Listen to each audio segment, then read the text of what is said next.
Welcome, League members and everyone here tonight to the League's March meeting, Education and Workforce Development.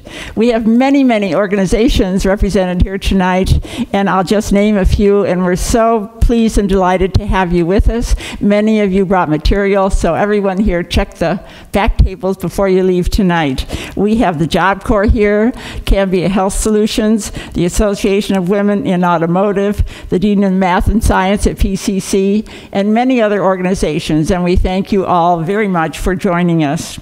A few words about our format before we begin. Each panel member will speak for 15 to 20 minutes.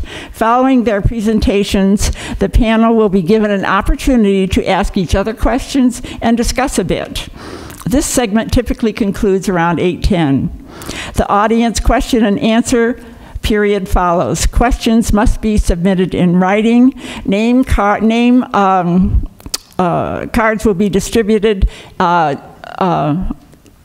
people that will be distributing question cards, are Beth Burzak and Barbara Stallions. MetroEast Community Media tapes for 87 minutes. When that time comes, I will interrupt and say thank you and good night to our viewing audience. We will continue with questions if there are some and the panel agrees. The meeting will adjourn no later than 9:10. Let's begin our evening. For the past several years, an education topic has been included on our general meeting agenda. Our members insist. It is an exciting time to discuss education in Oregon. 2013 was the biggest year for education funding by the Oregon legislature in many years. The 2014 session continued. Tonight, our emphasis is workforce development. This topic is not only an important component of our education interest, but a growing interest of the League's Urban Renewal Economic Development Restudy Committee.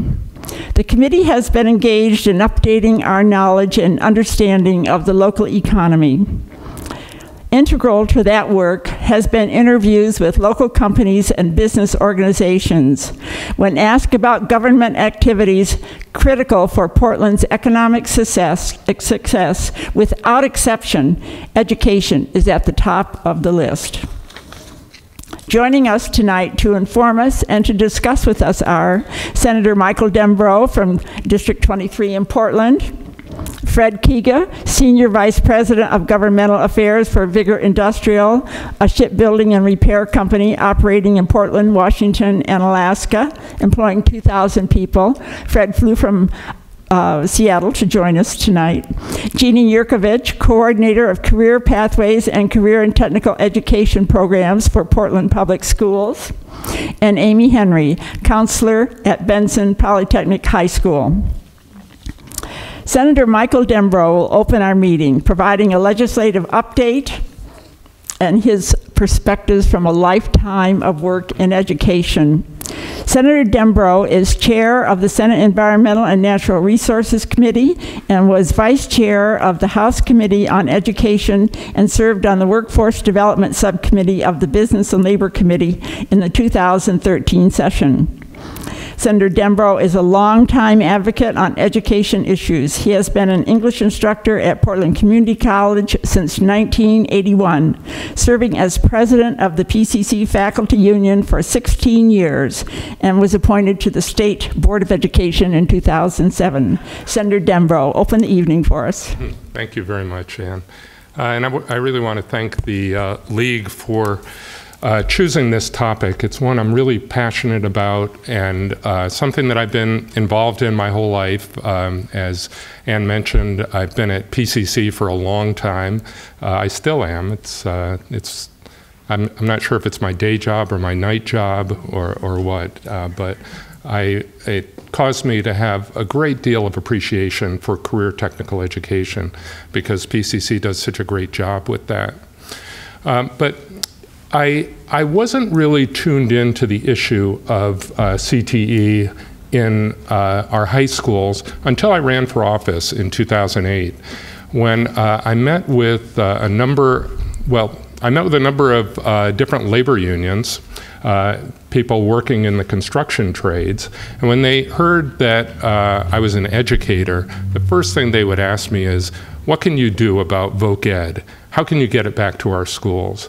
How can you help Benson become the school that it used to be? And I promised them that I would do what I could when I got into the legislature. And when I got in, I found my first term, I was on the workforce subcommittee of business and labor. And then in the next session, I went on to chair higher ed, and I changed higher ed to become the Committee on Higher Education and Workforce Development, which is what it still is, to bring those two more closely together. And I'm happy to say that over the last 5 years, we've made a lot of progress in changing people's thinking about CTE, both within the legislature and on the outside. And that's the story I want to tell in the next few minutes. I've titled this, Turning the Ship Around. And you know, education is a big ship, and it's hard to get it to turn around. But I think we are slowly moving in the right direction. Okay. I think, you know, the problem that I became aware of, and which I know many of you are quite familiar with, is the chronic disinvestment in CTE in this state. We all know about the disinvestment in education in general, but in vocational education, it's been, you know, even more dramatic. You all will remember how most middle schools and high schools in the state had different vocational education programs all over the state. But that began to change. It began to change, I think, in the 1970s, 80s, and then, you know, really took off in a negative way in the 90s. There was a perception that vocational education was an inferior track, that it was just for kids who couldn't cut it in academic coursework.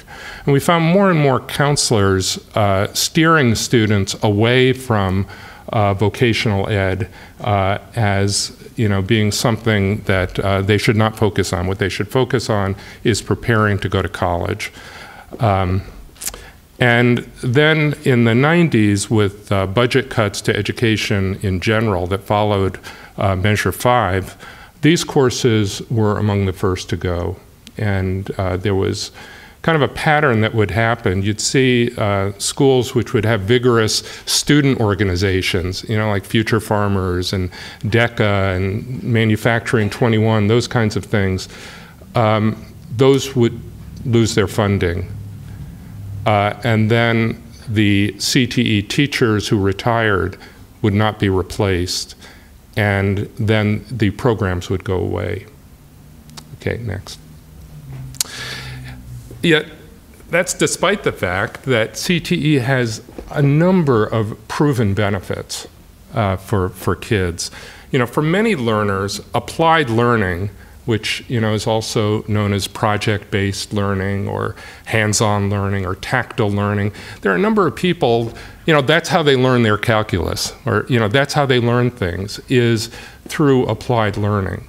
And by doing away with vocational ed, the schools found themselves really hurting student success for many of our students.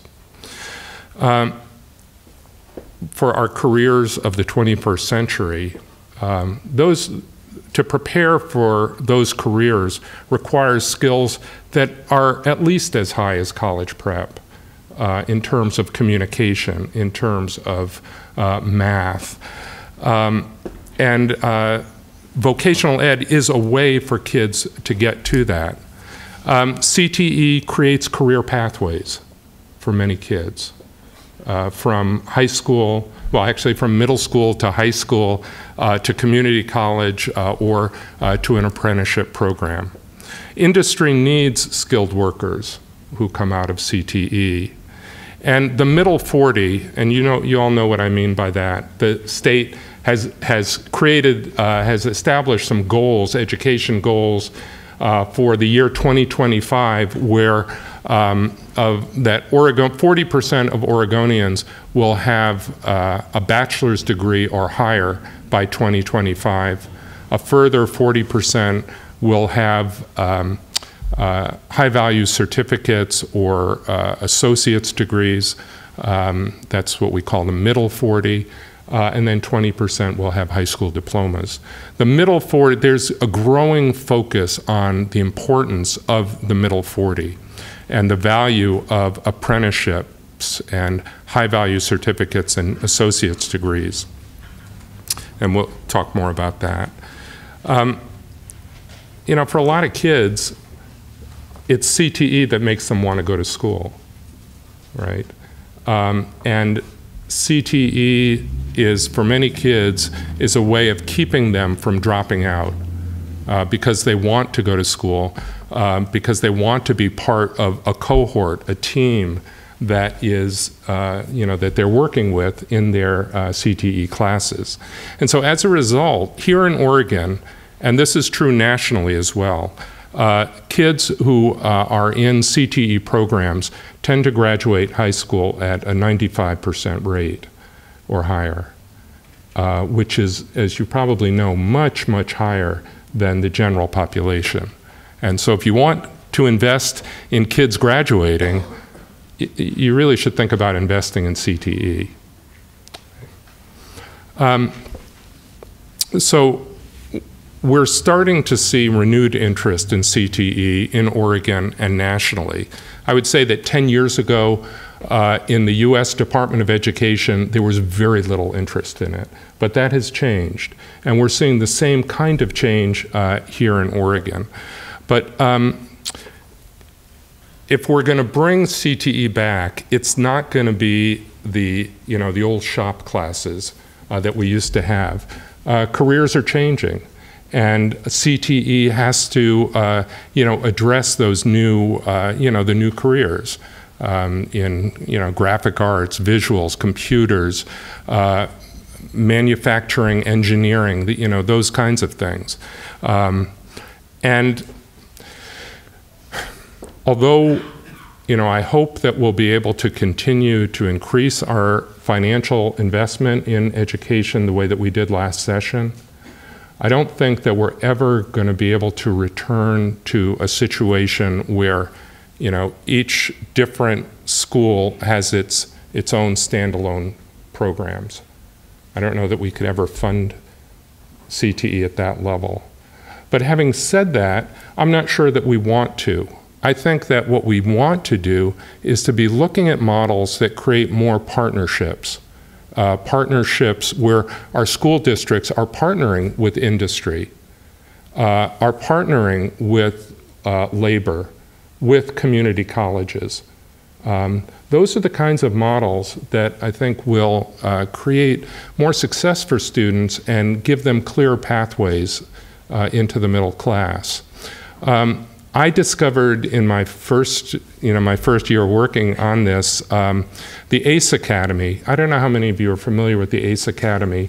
It's out in East County, and it's a partnership among 4 different school districts: Gresham Barlow, Park Rose, Centennial, and Reynolds. And the school meets at the Carpenters Union Hall, the Carpenters Training Center in Northeast Portland. The kids spend half their week at their home high school, and the other half they go to ACE, and ACE is short for Architecture, Construction, Engineering. And the kids, you know, certainly they have their regular courses back in their home high school, and that's where they do their sports and, you know, a lot of their socializing, et cetera. So they, you know, they have that part of their lives which is important to them. But while they're at ACE, they're also learning math and English and research skills in an applied manner. And it's a model that seems to be very, very successful. They had actually, as I understand it, approached Portland Public Schools, the different labor unions that wanted to partner. I'm sorry, let me back up. they also receive financial support from industry and from the labor unions, which are trying to get more reinvestment in CTE. They, as I understand it, first approached Portland Public Schools. That was not able to happen, and so they went out to East County. So in my first session in 2009, we started to work on this issue, and we passed a bill, House Bill 2732, which created a task force. And task forces often have a dirty name. It's what you put together if you can't pass a bill. But that was definitely not the case here. We needed to bring people together who could really explore how we should be investing in this area in a different way. And it really, as you'll see, did lead to a lot of good things. On this task force, we had representatives of labor, industry, education, the Bureau of Labor and Industries, Department of Education, community colleges. I was on it as a representative, and Senator Diane Rosenbaum was on it representing the Senate. We met in 2009, 2010. And then in 2011, at the height of the recession, actually, we were able to pass House Bill 3362, which created a new grant program for Oregon, what's known as the CTE Revitalization Grant Program, which provides grants for projects that districts put forth that promote collaboration between districts, labor, industries, and CCs. That is, we decided this is a good model to pursue, so let's put some money into it to encourage districts moving in that direction. This bill was co-sponsored by 2/3 of the legislature, and that's a pretty remarkable thing. And I think it shows the degree to which people in the legislature are interested in vocational ed and in CTE. 2/3 of the legislature, that's usually what you do when you're creating the state crustacean or something. But this is actually something that provided some money, and so it's pretty remarkable. It did have strong support and advocacy from our labor commissioner, Brad Avakian, who's been interested in this issue for quite a while. The Bill 3362, along with the grant program, it also, looking forward, requires the Oregon Department of Education, community colleges and workforce development, and the Bureau of Labor and Industries to meet regularly to look at areas of potential future collaboration. We did manage to allocate $2 million, despite the fact that there was really very little money. We were cutting most budgets still at that time. The first grants under this program were awarded in 2012-13, and that year 43 grants were submitted. I don't believe that any came from the metro area, actually, that first time, or if they were, they weren't very good. And so none of them were awarded. But 8 grants were awarded. Remember, there was $2 million available. Almost $9 million was requested, so a lot of them were not funded. But we were able to fund a number of good projects to the tune of $108,000 to $500,000 per project. The first recipients, Willamette High School, their visual and graphic arts program, Canby High School, they had internships out in the community. They developed a program that had a lot of success. Out in Crook County, a program in manufacturing engineering. Churchill High School in Eugene, an engineering and design program. Eagle Cap High School, way out in Eastern Oregon, a program in industrial automation and control systems technology. Lebanon School District, set up something like the ACE Academy down there. They called it the Lynn Benton Regional Trades Academy, and I think there are 3 high schools involved there. Mount Angel School District had a project-based learning in engineering and mathematics. Again, using project-based learning to help students really improve their performance in mathematics. And then finally, Wallowa ESD partnered with, that should be Treasure Valley Community College, not school district. They partnered with Treasure Valley Community College for IT careers in rural Oregon. Okay. In 2013, last year, the economy was recovering, our budget was improving, we were investing more in education in general. We increased that $2 million grant program 5 times to $10 million through a combination of different bills. We set aside some targeted funding for STEM programs. STEM is science, technology, engineering, and mathematics. And we also targeted some money specifically for projects that involved student organizations. Those organizations like Future Farmers and DECA, which I'd mentioned before, had been, cut back to help them to come back. On another note, one of the bills directs Community College and Workforce Development Department to work with the Oregon Department of Education to explore joint industry advisory committees. Every full career technical education program has to have an industry advisory committee, which is one of the great things about them. They're working closely, they're advised by people in the industry.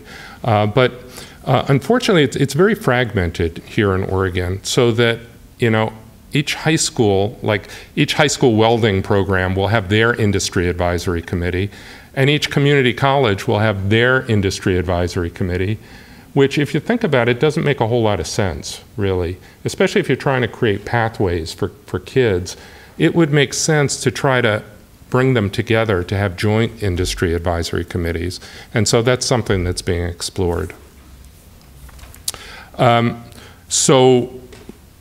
By this time, people saw those 8 grants that had been awarded in the previous cycle, and everybody seems to want now a piece of the action. This time, with this $10 million, there were 62 applications, and the projects in these applications involve partnerships with schools and a total of 593 different partners, either businesses or industries or other districts or community colleges, which is really pretty remarkable if you think about it. In the rural areas, it's harder for them to find partners, but even they were able to. So for this $10 million, there were $21.6 million in requests. Needless to say, not all of them were able to be funded. But a number of them were. 24 different projects were funded, involving 140 middle schools and high schools all over the state, serving potentially a total of 90,000 students. Here, I just stole this from the ODE website. These projects were from agricultural sciences to manufacturing, marketing to engineering, building and construction trades to culinary arts. In selecting recipients, priority was given to proposals that demonstrated strong business partnerships, sustainability, and curriculum aligned with both Oregon diploma requirements and the skills necessary for high-wage and high-demand careers in Oregon. And I should say that the selection committee, that read the grant proposals and made the choices is a joint committee of educators and also people from labor and industry. This last round, I'm happy to report, did include a $343,357 grant for CTE and career pathways in Portland Public Schools.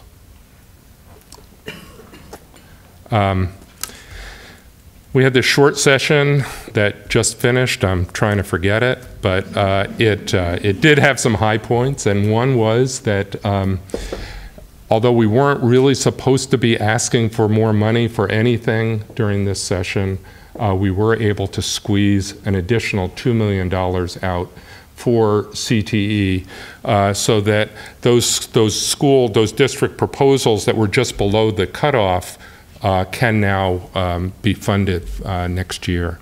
So that is pretty exciting. So that kind of brings us up to where we are today. If you want more information about the revitalization grant, obviously you can search on the internet for Oregon CTE Revitalization Grant and you'll get the page. The URL is kind of long and complicated, so I didn't put it down. But if you'd like to get a copy of this PowerPoint, please write me, Senator Michael Dembrow. And also if you have any questions, we're going to have time for you to ask them. But if you would like further information, please don't hesitate to write. Thank you very, very much, Senator Dembrow.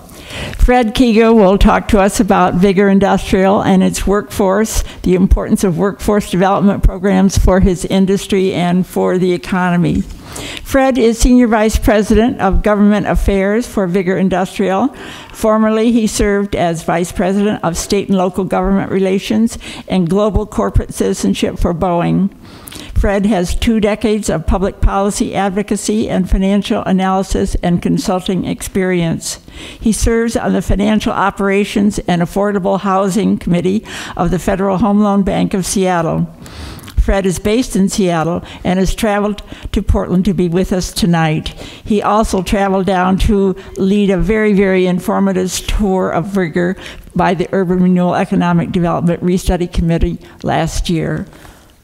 Thank you, Ann. Thank you, League of Women's Voters, and all of the folks in attendance tonight. It's my pleasure to be here tonight with you, and it's interesting the progression and listening to Senator Dembrow and going from the public policy to real live examples of how that some of the grant funds are actually applied. And if I may, just real quickly with respect to Vigor, yes, in fact, we are a privately held company, $500 million in annual revenues, employment levels of roughly 2,000 people, 7 shipyards in 3 states, and we are very acquisitive. We recently announced that we're negotiating with the Seward, Alaska yard to acquire them and to enhance our presence in the state of Alaska. And I must add as well that our CEO, Frank Foti, is intent on reshoring industrial maritime jobs in America. And one thing that you'll see later this summer is the fact that we are having constructed, as we speak, the largest dry dock that will be in the United States, and it will be based in Portland, Oregon.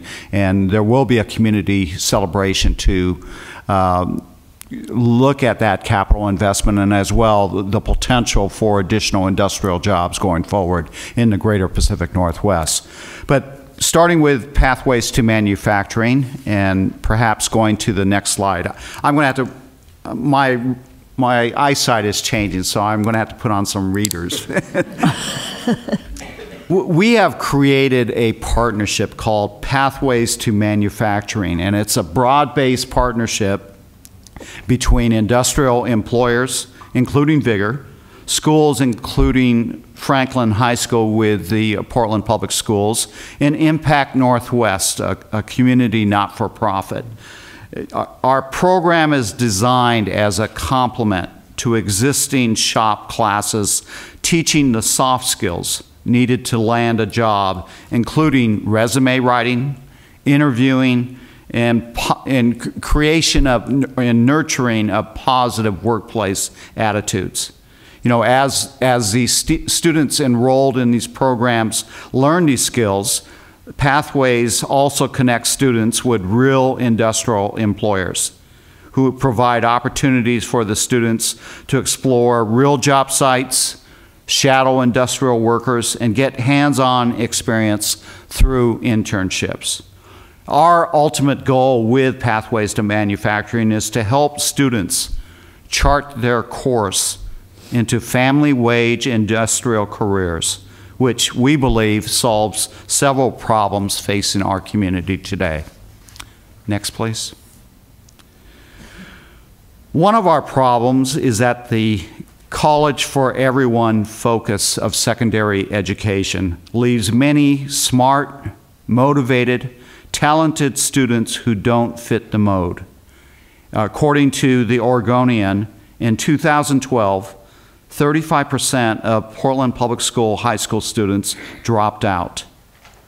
Last year, unemployment was 17% among 16 to 24-year-olds, basically almost double that which for the rest of the state population, which was 8.7%. Next, please. So, on the one hand, we have young people dropping out of high school and facing a lack of opportunities. On the other, we have manufacturers like Vigor, who have the opportunities but can't find young people with the right industrial skills to fill them. If we don't take steps to address this issue, it can have real long-term impact on employers and the economy. Nationally, the average age of skilled industrial workers is 56 years old. Man, that's old. And I'm older than that. Which puts a huge portion of the workforce within retirement age over the next 10 years. The Portland area definitely reflects this dynamic. A 2012 survey of area manufacturers found that 47% of manufacturing companies identified the lack of new workers entering the industry as a top concern. Another 65% said they anticipated having the most difficulty filling highly paid skilled production positions over the next 3 years. You know, for us, this is really frustrating because there appears to be a lack of awareness that these types of jobs offer annual wages of $40,000 or more on average. Next, please. You know, the problem is the lack of a clear route for students with the aptitude and desire to get from the education system into rewarding family wage career jobs that need them. Next. Vigor and Daimler Trucks partnered with Impact Northwest to create this program specifically to solve this perceived problem. The thinking was simple. Other skilled professions have clear pathways that begin by educating families and students about career opportunities and then allowing students to develop the skills, experience, credentials, and connections they need to enter the profession. You know, I mean, just think about a family decision where a young girl or boy decides, I want to be a doctor just like, our family pediatrician. And, the thought process that goes on between the parents and the child and their educators as to, the STEM type classes they have to take through middle and high school, the post-secondary education requirements, the years of middle school and residency before they actually achieve their aspiration to become an MD. Well, why can't we do the same thing for mechanically inclined talented students who want to work with their hands. So Vigor and Daimler joined forces with Impact Northwest and local schools to do just that. Pathways to Manufacturing was created, and it has 3 goals. 1, to raise awareness about the opportunities for rewarding long-term family wage jobs in the skilled industrial sector. Secondly, provide a mechanism for educators and employers to create the specialized training and curriculum needed to enter these careers. And then thirdly, help students develop on-the-job experience and connections through industrial internships and site visits. Next, please. Pathways launched last year, 2012-2013, as a pilot program at Portland's Franklin High School and Centennial High School in Gresham. The program serves juniors and seniors who are enrolled in or have completed advanced shop classes, including metals and woodworking. The curriculum focuses on developing critical workplace soft skills, including resume and cover letter writing, public speaking and interviewing, lessons on basic workplace behavior and good work ethic, higher level workplace skills such as communications, team building, customer service, and prioritization and time management. At the same time, students explore the long-term career options for people with the hard skills, that is, welding and machining, that they learn in the shop classes.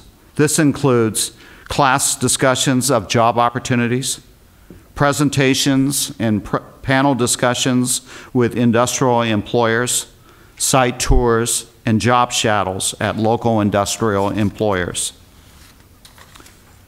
The program culminates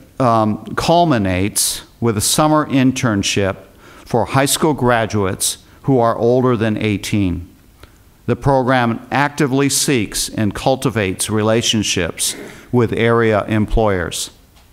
Internships provide the opportunity to get hands-on experience in training areas and develop relationships with potential employers.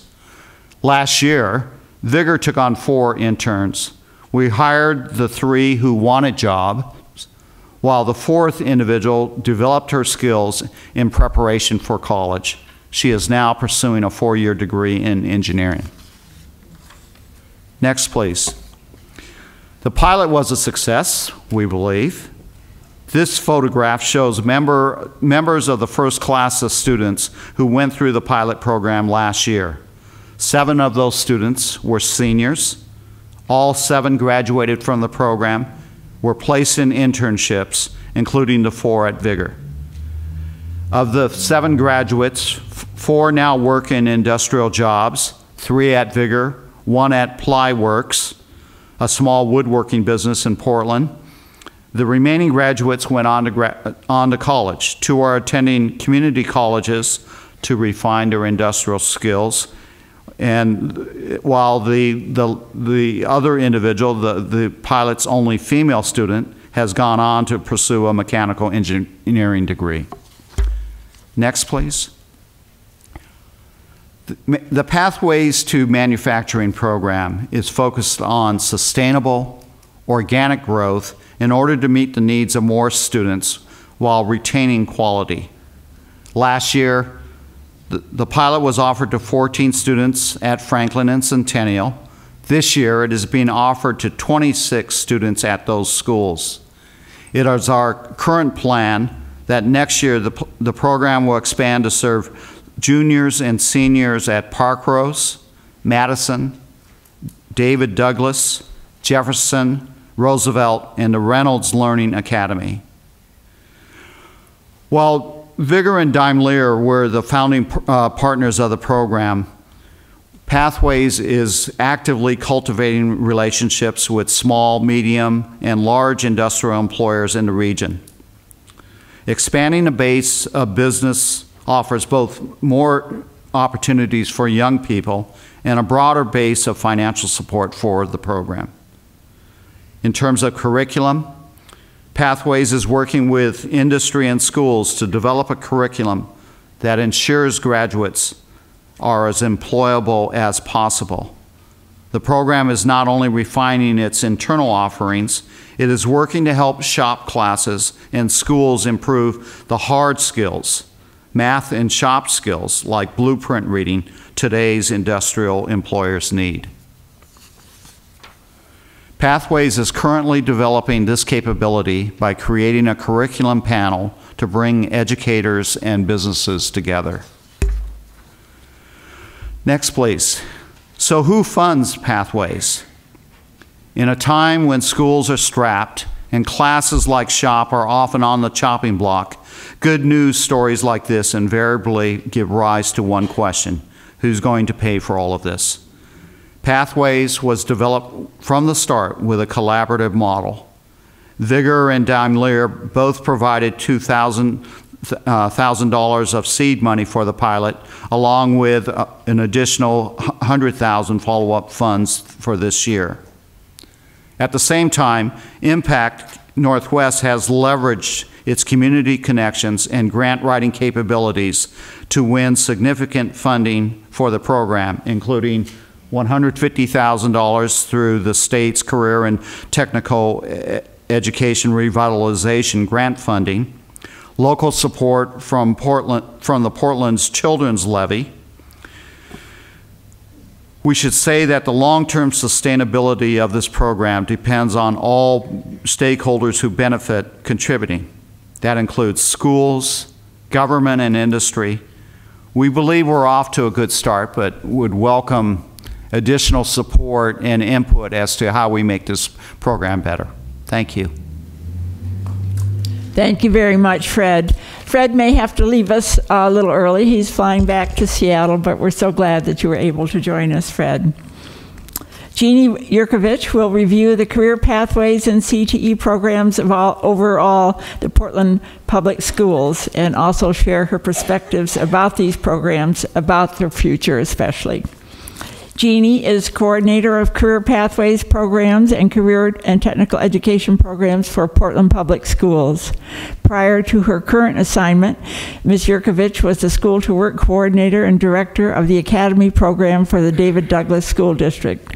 She is a member for PPS of the Regional Tri-County School to Work Consortium. Ms. Yerkovich serves on the board of the Portland Workforce Alliance, along with Nike, Wieden & Kennedy, the Carpenters Union, the Port of Portland, and others. Welcome, Jeanne. Thank you, Ann. Thank you so much for inviting me to talk about what we're doing in Portland Public Schools. I'm excited to talk about where we're going and how things are changing for us, and that the stars are aligning. So if you want to go ahead and... So stars are aligning for Portland Public. So as you heard, there are some grant funds available. We've had some federal opportunities. We passed a capital construction bond, which is providing opportunities to connect our students with careers in the construction fields. We have the 40-40-20 state initiative. We have improving funding from the legislature, and above all else, we have wonderful, dedicated teachers, great programs, and a list of partners who are ready, willing, and able to support us.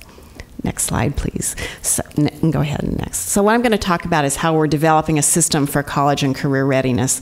In the district, there's a lot of talk about CTE, and for us, what is CTE? And so we look at it in a couple of ways. When people talk about CTE, oftentimes they're talking about shop classes, but they're also talking about individual elective programs. So for us, when we talk about little CTE, we mean that is career exploration, that is for all students, that those classes somehow address high wage, high demand, high skills. There's that connection to real world learning and help students to meet their diploma requirements around career, or it's called personalized learning in Oregon.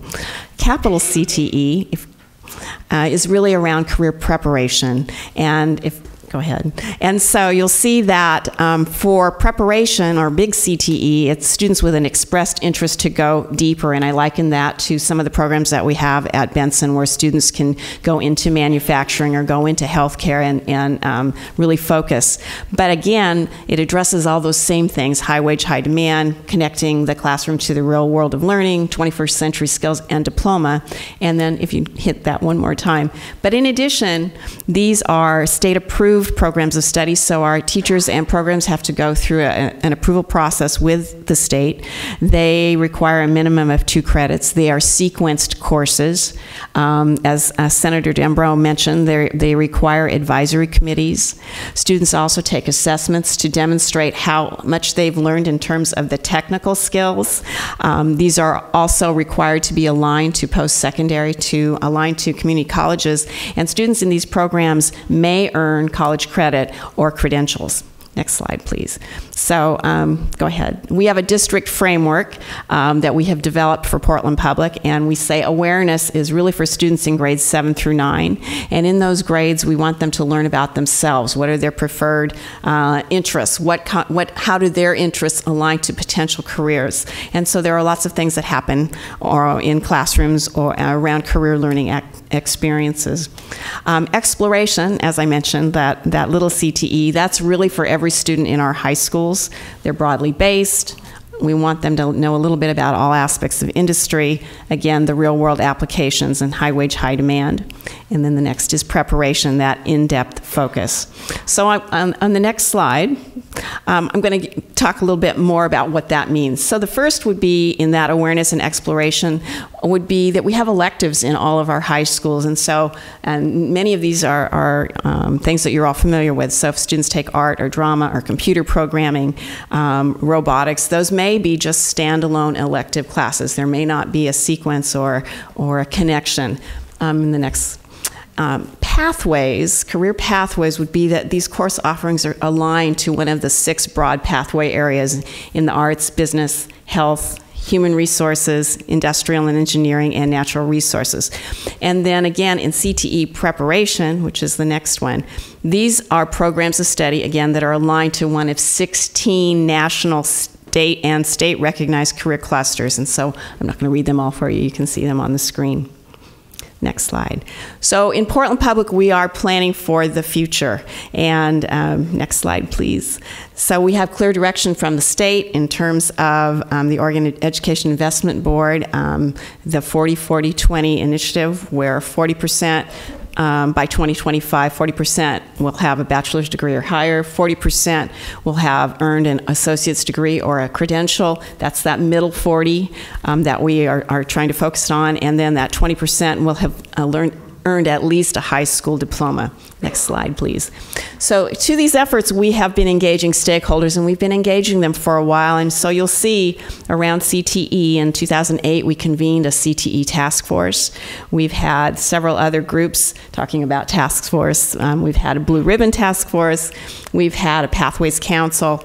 And just this school year, we, under the direction of the Chief Academic Officer, we've convened a high school action team to really provide direction to the superintendent around what do we need to do with our high schools in terms of career learning, and have made recommendations to the superintendent.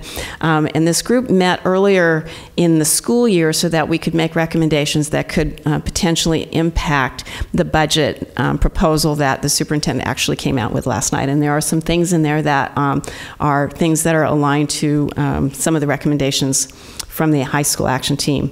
We also have a diploma plus college and career group that has been meeting, and this is, includes parents who are helping us think about what we need to do.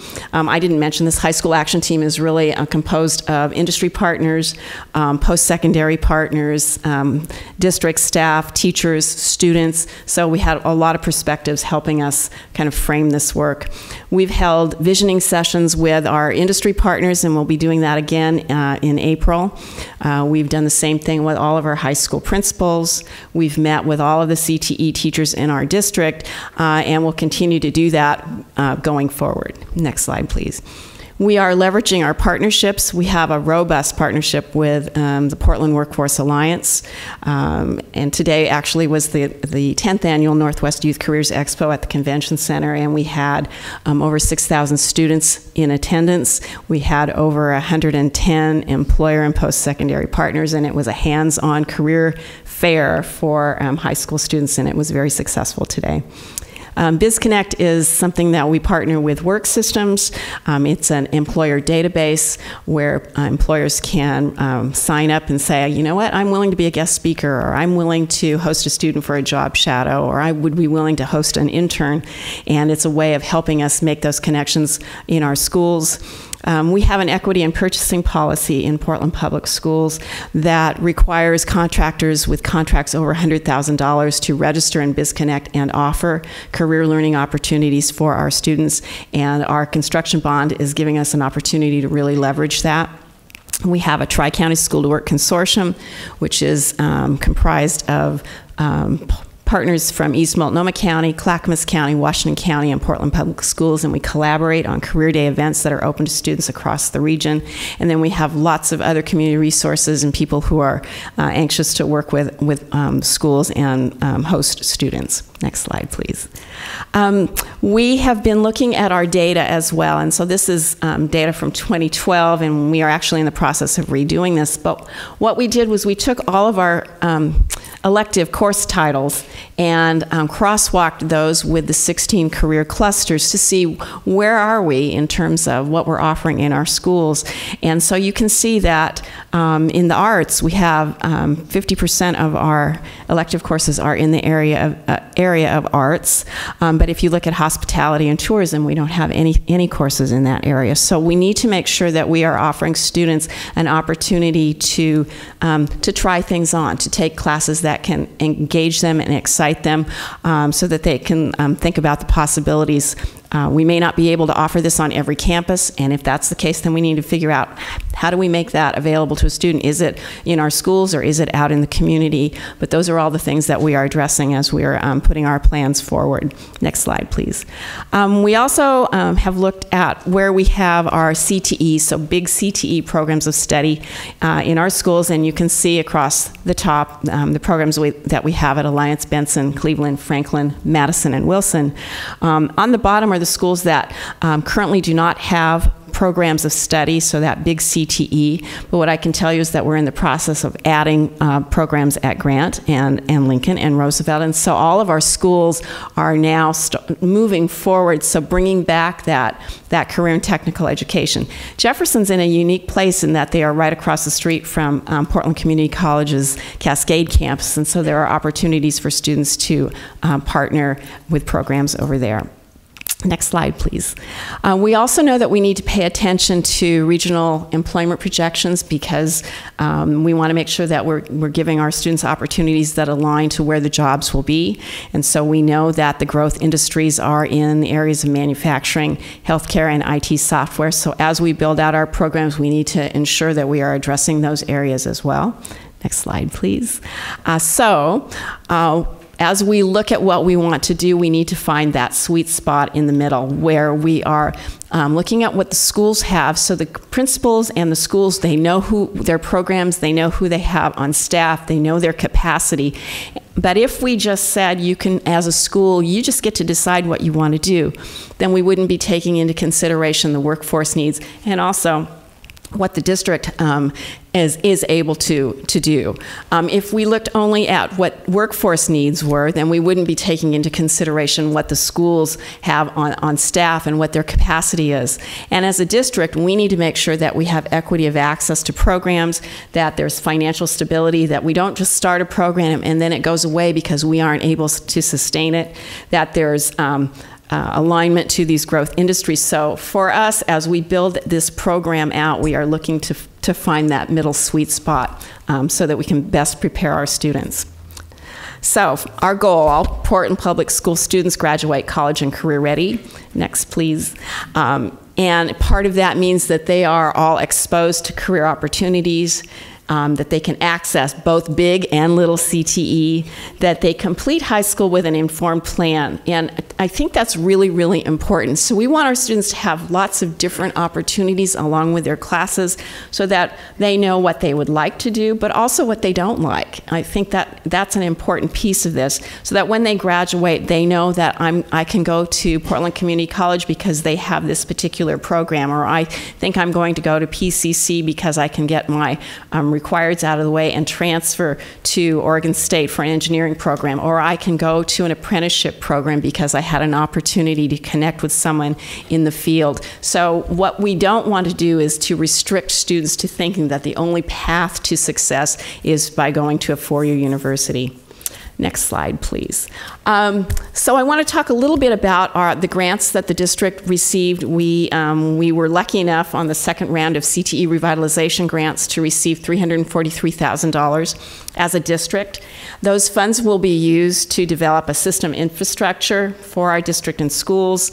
We are going to do something called the Educator Industry Partnership Series, which is really, for example, around healthcare. We would have teams from our high schools that would include a principal, a counselor, a career coordinator, and teachers, and have a shadow day. A shadow day where everyone's out in the community, at Providence, at OHSU, at Legacy. We have done this in the past, so that they can see what's happening in industry, what's the latest and the greatest, and what are the needs. Bring them back together and connect them with folks from the post-secondary area, and then give them curriculum time to actually develop the programs for their school. So we will be doing that in several areas. We want to then provide professional development for our teachers.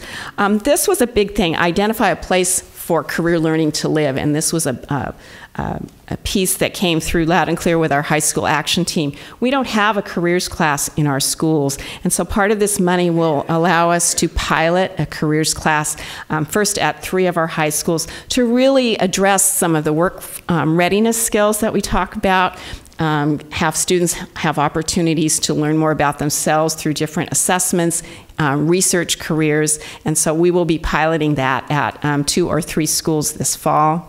Looking at our elective programming, as I showed you the chart, we want to expand our offerings, aligning things with our construction bond, expand our partnerships, and also convene a district pathways advisory board to help us as we continue to move this work forward. Next slide.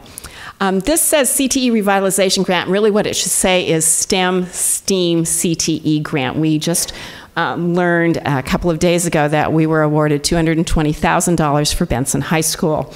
And we are very excited about this because it will give us the opportunity to bring back to Benson a drafting, architecture, and innovation program of study, so that big CTE. At Benson, they have several pilot programs going, tech geometry and tech algebra, which Amy will talk about, but some of the funds in this grant will enable us to expand and develop a tech algebra program for next year. This project team's aligned to the bond, so what we want is for students, if something's happening as we're doing our construction bond to rebuild both Franklin and Roosevelt, if the industry partners are working on something, we would like our kids to be working on something similar and bringing those industry partners into the classroom and our kids out onto the construction site. So some of these dollars will help us make that happen, increase career learning opportunities, more partnerships, and we will also pull together a specific advisory board and work groups for Benson High School. Next slide, please. So there's my contact information if you have questions or would like additional information. And I think that's it for me. Thank you. Thank you very, very much, Jeanne. My head is spinning, I must say. Mine too. Amy Henry will talk with us about Benson Polytechnic High School, a leader in all these workforce programs that we've been talking about. Amy received her BA from the University of Notre Dame and her MS from Portland State University. She has been an educator for 20 years with the Portland Public Schools and the Gresham Barlow School District. During this time, she has worked as a school-to-work coordinator, where she oversaw a nationally recognized school-to-work program. She is an instructional specialist and a K-12 counselor. She is currently a counselor at Benson Polytechnic High School. Welcome. Thank you.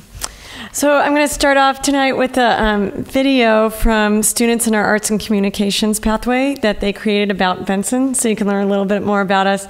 I'm laughing because I brought the DVD, which they kept telling me was old school, and it didn't work. And they kept saying, just tell them to go on YouTube. So it is on YouTube. So if you want to see more, I am going to, because of time, I'm going to cut it halfway through. So that's why I wanted to tell you about where you can find it.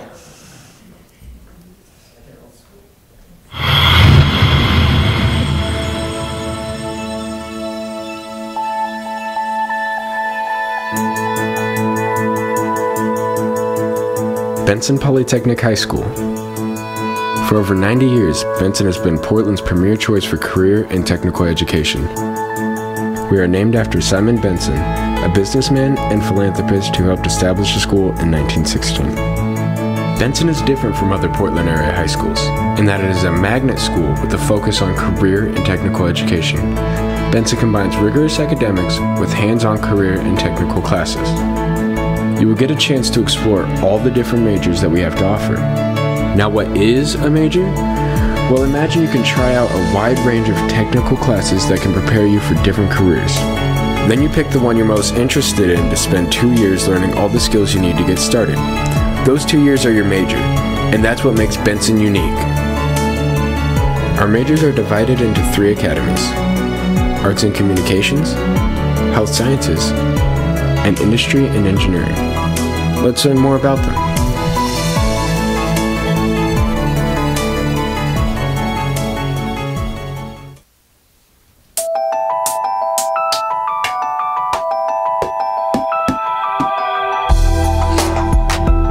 Web designer, photographer, film director, radio broadcaster. You've probably heard of some of these things before, but have you actually considered wanting to become one of these? You know, maybe you're just curious and you want to learn more about, say, photography or web design. Or maybe you're an artistic and creative person and you'd like working with technology. Well, if so, then you want to come take a look at the Arts and Communications Academy. The Arts and Communications Academy has 2 majors: digital media production and radio broadcasting.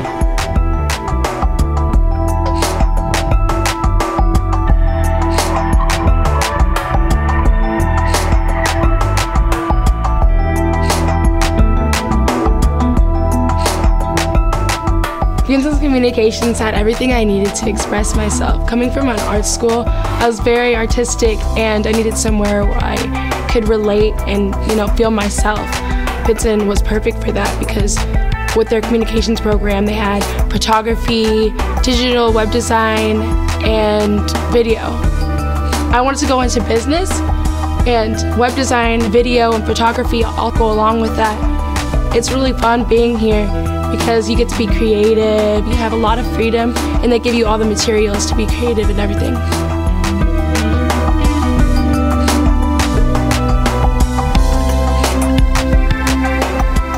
I chose the radio broadcasting major over the others because I thought it was a lot more unique and very helpful, in my personal opinion, than the others, because it helps people build better communicational skills by speaking to an audience of 1,000 people over our KBPS AM station that we are on. And you get to be on the air. It gives you a lot more confidence in your voice and speaking skills that really can help you in the future.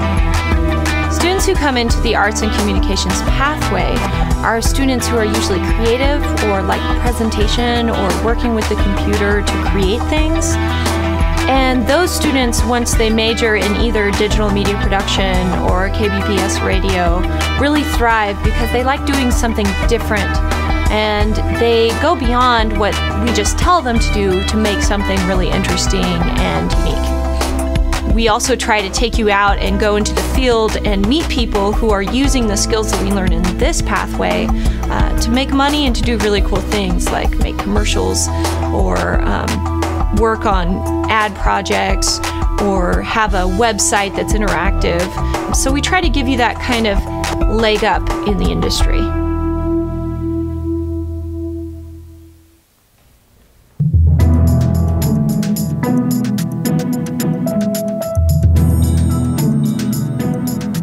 Have you considered becoming a doctor, a dentist, or perhaps a nurse? Are you someone who likes working one-on-one with patients or even in a fast-paced, diverse environment?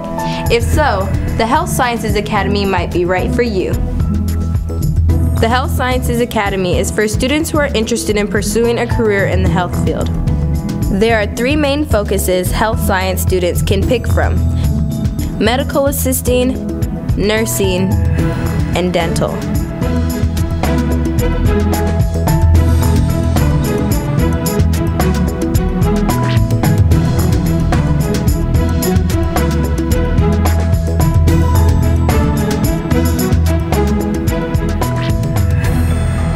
I'm a health science major in dental, and in dental, before we go out into the community for our clinicals, we start out in our classroom. And in our class, we actually get to work on each other, on our teeth, and in our dental classroom, we also have chairs that are donated from old dental offices, so you really get the feel of the professional environment. And with that, it's actually really fun to learn that way because it's more hands-on.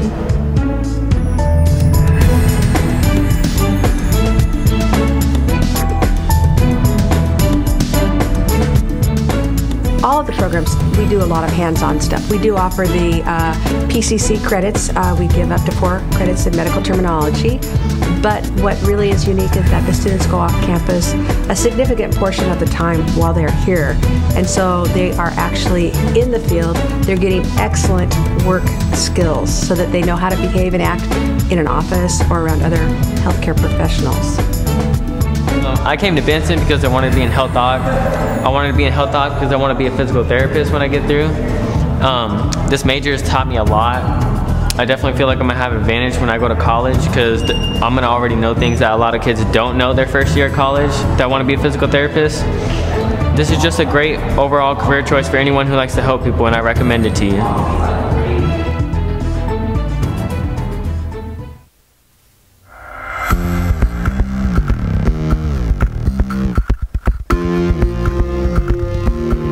Are you a hands-on learner? Does building a house, working with metal, maybe working on cars interest you? You know, maybe you want to be an electrician, engineer, maybe a mechanic. If that's the case, come on down, check out our majors in the Industry and Engineering Academy. Industry and Engineering is the original framework on which Benson was founded on. There are 4 majors in this academy: automotive, electric, manufacturing, and construction.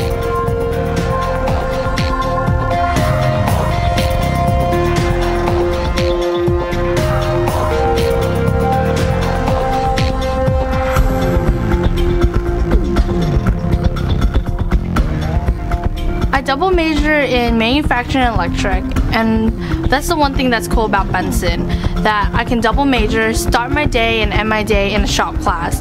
One thing that's unique about Benson that I love is that everything's hands-on. It's not really in the book, and I'm learning things that are useful in life, such as like wiring a house or customizing things that I would like to do at home. The one thing teachers teach us, all Benson students that are in the shop, is work ethic skills that are important and necessary in any job field or job training.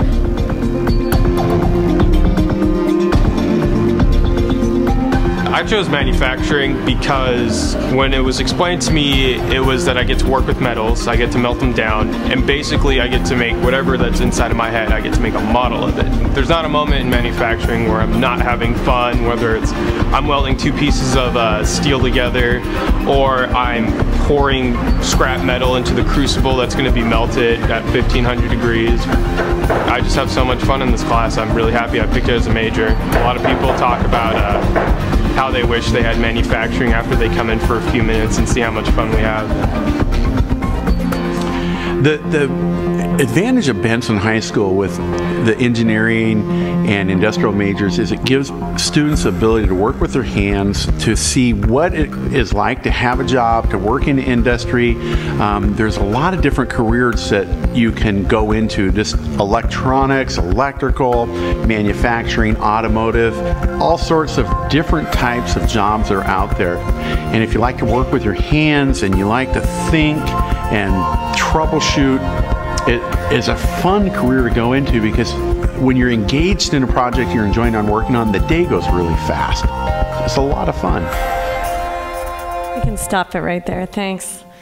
So I was going to explain a little bit about the structure of Benson. So we have freshmen come in currently, and they can choose 4 out of the 6 pathways that we have, and or excuse me, 4 out of the 6 areas that we have, and then they take a quarter long for 9 weeks, and they rotate those through their freshman year. So the rest of their classes they have are year long, but their CTE class is a quarter. And we tell students when they're looking at coming to Benson that you have to be willing to try new things. A lot of students come in and say, oh, I know for sure I want to do this, and we make sure they get in that pathway, but we also tell them we want you to try other things, because you don't know what you don't know, and you might find something you really enjoy doing. And then we continue that through their sophomore year. Again, they choose 4 areas that they can do a rotation in. At the end of their sophomore year, they actually choose a major to go into, and they stay in that junior and senior year. And we have very, very, very few students who switch out at the beginning of the junior year. Our students are pretty well, they know what they want to go into, and they're excited about it. So that's kind of the structure of Benson. I just want to share with you a little bit some things that people don't know about us. First of all, we're one of the most diverse high schools in the state of Oregon. We have about almost 30% of our students are Latino. We have 22% are African American. We have about 16% Asian, and the rest you guys can figure out. It changes. And we have 64% of our students are on free and reduced lunch. With that, we had the 2nd highest graduation rate in Portland Public Schools. We tied this year with someone who we won't mention. We also were 2nd in the state of Oregon to receive scholarships through OSAC, the Oregon Scholarship Commission. So those are just a few things about us. Kind of going back to what Senator Dembrow brought up, you know, we have shown that CT schools have high graduation rates, and I think this is really an example right here in Portland. I tell people that personally why I really love working at Benson is that I feel that we do a good job of supporting students and their plan no matter what they decide to do after high school. And Jeanne mentioned that that was really a key piece of one of the district initiatives, is that every student graduates with a plan.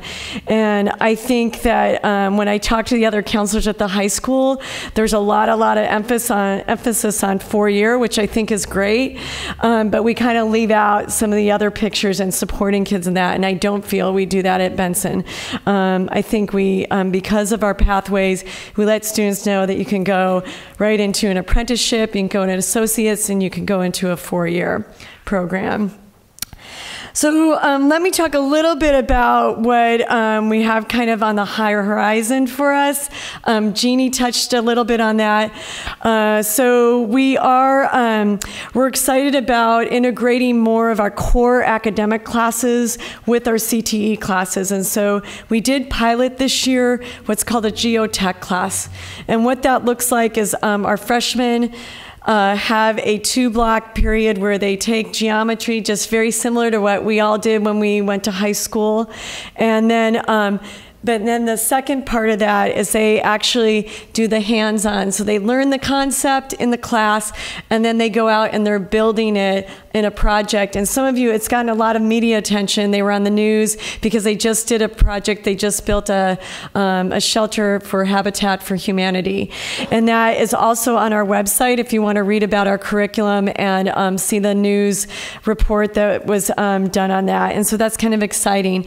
That has gone so well that we're expanding that to next year. We're going to have a integrated algebra class with a business algebra class, and we're really excited about that. We've moved, robotics has become so big at Benson that we've actually moved it to the day, and we have a robotics class, and that's worked really well for us. We're now going on to regionals, we just found out, and so it's kind of exciting of what we have going on in the classroom.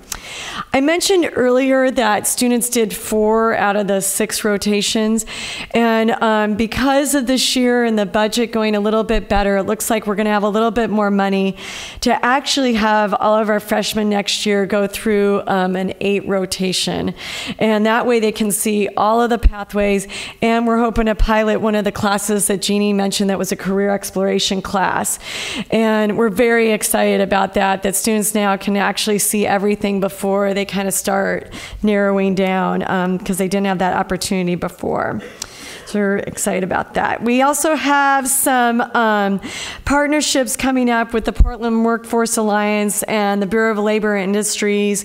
We're continuing to building our apprenticeship program and working with the Central East Side Industrial Council. One thing that we've always wanted to do is make a bigger partnership with Oregon Institute of Technology, because they are the college that directly aligns with Benson. And so we're hoping to actually pilot a class at Benson next year in cooperation with OIT. This year we're actually sending students down to the Klamath Falls campus. We've always worked with the Wilsonville campus, but we're having them go down in the spring to actually see the Klamath Falls campus. And then we're very excited, as Jeanne mentioned, about the grant that we're getting to expand and to open up a new pathway area, which it looks like will be in design, around design center, architecture, drafting. Some of the challenges we have is when I showed the video at one of the schools, one of the young VPs said to me, "Gosh, you guys are all really old at Benson," meaning our staff. And yes, we are very old. And our CTE staff, we are losing almost everybody in 5 years to retirement.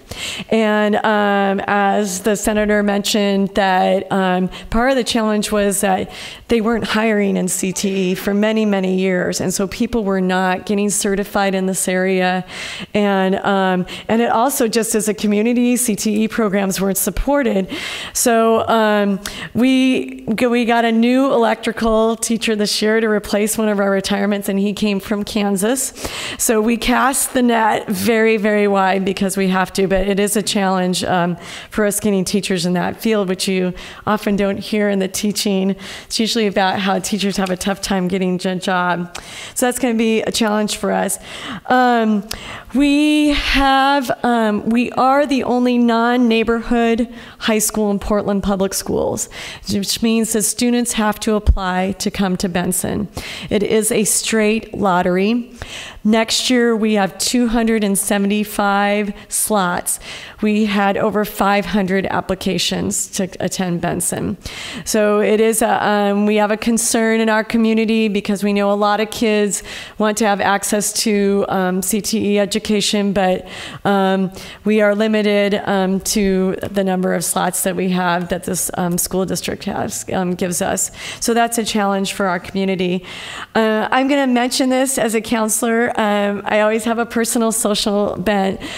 Because we're a non-neighborhood high school, we don't always qualify for social services supports that the other high schools do. So, for example, we are the only high school on the east side that does not have a health clinic, and I believe some of my students met with Senator Dembrow 2 weeks ago about that. And so, and because of that, it has huge implications for our community because they don't receive mental health services that some of the other high schools do. We obviously don't. They don't have some access to healthcare. So it's just kind of an example. We don't have some of the academic supports that the other high schools have because we are a CTE school, and a lot of the funding goes toward that. And so that's a challenge in our community. So with that, I hate to end on the challenges. We have a lot of great things going on that Jeannie mentioned, but I think that's it because we're long on time. Thank you very, very much, Amy. Before we begin audience questions, do you folks have questions for each other or comments? Or would you like to go direct to? I'll just say I'm very pleased with what I'm hearing from Portland Public Schools. I think that the district has really come a long way and is looking forward in a very positive way. I'm feeling very reassured. Thank you. I am too. Yeah. I have a question before we begin. What is Portland Public Schools CTE program's connection with Fred's program? I mean, it seems like you're doing the same things, but he's coming at it from the industry side. I'm sure you work together in some way, but it's a complicated program, So Fred's program, as I understand it, and I'm sorry he's gone, and this is unfair. Yeah. So it's an after-school program. I see. And they are working with Franklin, and Franklin High School has a manufacturing program. So they have construction and manufacturing at Franklin, and so there are students in the school who are engaged in those classes, and then this gives them an opportunity to connect in the community and have those extra experiences as well. So. Okay. So it's an add-on to what's going on at Franklin. Okay. And I think that Vigor is also working with PCC in their welding program. Yeah. Yeah. I'm getting the nod from Dan. Yeah. Here's our first question. It's important for students to understand their options, and some students may not be aware of career areas that offer great promise. Earlier is almost always better. Are there plans to drive awareness lower into elementary? This is from Mr. Findley, who's Dean of Math and Industrial Technology at PCC. So the work that we're doing, when I came to Portland Public, we were calling it a grade 7 through 12 program, and budget cuts over the years have made it more challenging to make that happen. So yes, we have definitely want to do that, but right now we're focusing at the high school level because we're excited that we finally have some additional dollars to help us move that. One of the things that we've written into the grants is to have an opportunity for high school students to visit the younger grades. So for example, ambassadors from Benson to go to middle schools to talk about the great things that they get to do because they are at Benson, and we're hoping that that will at least engage the younger students. It's not enough, and certainly we also work with the middle school and K-8 counselors who do some career activities with students as well. So baby steps, I guess. And can I say, something that we've talked about a lot with the revitalization grants is the need to have some projects that are in the middle schools, and particularly focused. I mean, I would really like to see a proposal, and I can almost guarantee it'll be funded, which is, yeah, write this down. That would focus on the summer between 8th grade and 9th grade to capture those students who are not quite ready with their algebra, right? I mean, the way that, our new standards are, for students to be successful, they really need to be doing Algebra 1 in 9th grade. But not all students are ready to do that. But to have a summer program that would expose them to a variety of CTE areas, but that would also, in an applied manner, get their math skills up so that they could do algebra. If somebody comes up with that, I'm sure there's money for you. Okay, I'm going to work on that. This is for Ms. Yerkovich. Are all the electives offered in all the high schools? I guess this is a distribution question on how. So they're not. What's where? So they're not, and different programs at different schools. So that's part of this assessment, trying to figure out what we have on the ground and doing a gap analysis. Are there things that should be on every campus? I don't think we ever are going to say everybody has to do exactly the same thing, but if there are some of those areas like healthcare or IT, or that we could maybe have some elective courses or CTE programs of study, we should probably have something on every campus for students in those growth areas. Well, that is another question, is the scaling. What can be done to scale some of these successful programs? Broaden them. So money, I expect. Yeah, that's part of it. I mean, the revitalization grants are giving us an opportunity to pull teachers together around different career interest areas, but it's a process, and some of it is, who do we have in our schools? Do we have faculty that can teach those programs? It's kind of like a puzzle, trying to make all of the pieces fit, and we're looking at all of that. We just don't, and we're building the plan, but we don't quite know exactly what that plan is going to look like yet. Certainly understandable. Thank you very much, everyone. This will conclude our meeting of March 18th on education and workforce development. Thank you all very much for being with us. Let's give everyone a round of applause.